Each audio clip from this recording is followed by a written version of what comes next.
আসসালামু আলাইকুম দর্শক, লিটল আর্মিদের পুষ্টিকর রেসিপি পর্বে আজকে থাকছে সুজির একটি ভিন্ন রকম রেসিপি। বাচ্চাদেরকে আমরা অনেকভাবে সুজি খাওয়িয়ে থাকি, তবে আজকের সুজির রেসিপিটি একটু ভিন্ন, কেননা এই সুজির রেসিপি দিয়ে বাচ্চার ওজন বাড়াতে পারবেন খুবই সহজে। বাড়ন্ত বয়সী বাচ্চাদের প্রয়োজন পড়ে অনেক ধরনের পুষ্টি, তবে তারা একই খাবার রোজ রোজ খেতে চায় না, যার জন্য প্রয়োজন পড়ে খাবারে ভিন্নতা আনা। দর্শক, এখানে কথা না বাড়িয়ে চলুন মূল পর্বে চলে যাই। এখানে আমি নিয়েছি একটি পাকা আম। দর্শক, আম হচ্ছে একটি ক্যালোরিবহুল ফল যা অত্যন্ত পুষ্টিতে ভরপুর। তো এখানে আমি আমকে এইভাবে নরম করে নিচ্ছি। বাচ্চাদেরকে আম খাওয়ার আগে তিনটি বিষয় অবশ্যই লক্ষ্য রাখবেন। প্রথম হচ্ছে আমে পোকা আছে কি না তা চেক করে নেবেন। দ্বিতীয়ত হচ্ছে বাচ্চাকে যে আম খাওয়াবেন তা যেন অতিরিক্ত পরিমাণে আঁশ না হয় সেদিকে লক্ষ্য রাখবেন, কেননা আঁশযুক্ত আম খাওয়ালে তাদের গলায় আটকানোর সম্ভাবনা থাকে। এবং 3 নাম্বার হচ্ছে যে আমি বাচ্চাকে খাওয়ান না কেন আম যেন মিষ্টি হয় সেদিকে লক্ষ্য রাখবেন। তো আমি হাত দিয়ে আমকে খুব ভালোভাবে নরম করে আমের মুখের কাছে সামান্য কেটে এর মধ্যে থাকা আমের পাল্পগুলো আমি এখানে বের করে নিয়েছি। এখানে আপনারা চাইলে ব্লেন্ড করেও নিতে পারেন, অথবা এইভাবে বাচ্চাকে আমের পিউরি হিসেবে খাওয়াতে পারেন। আম অত্যন্ত পুষ্টিতে ভরপুর একটি ফল যা বাচ্চাদের ওজন বাড়াতে অনেক হেল্প করে।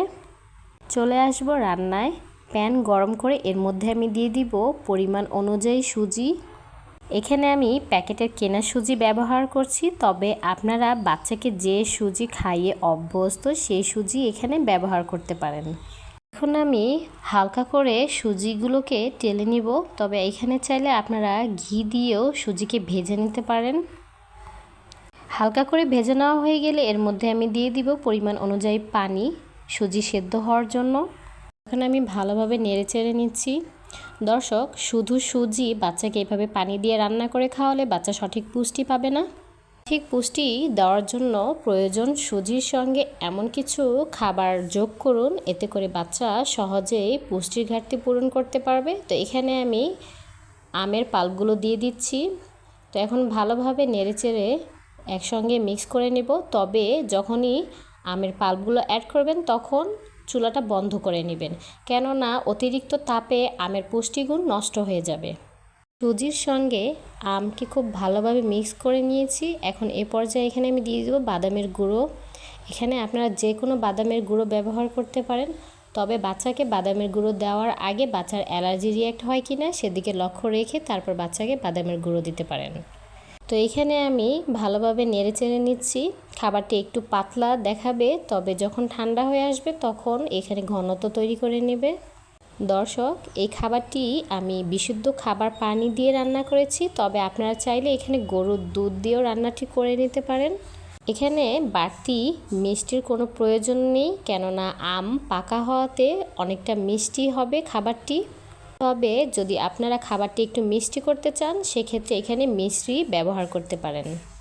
দর্শক, আম অত্যন্ত পুষ্টিতে ভরপুর একটি ফল। এর মধ্যে রয়েছে ভিটামিন এ, সি ও ফাইবার। ভিটামিন এ যা বাচ্চাদের দৃষ্টিশক্তি বাড়াতে সহায়তা করে, ভিটামিন সি যা বাচ্চাদের রোগ প্রতিরোধ ক্ষমতাকে বাড়িয়ে তোলে।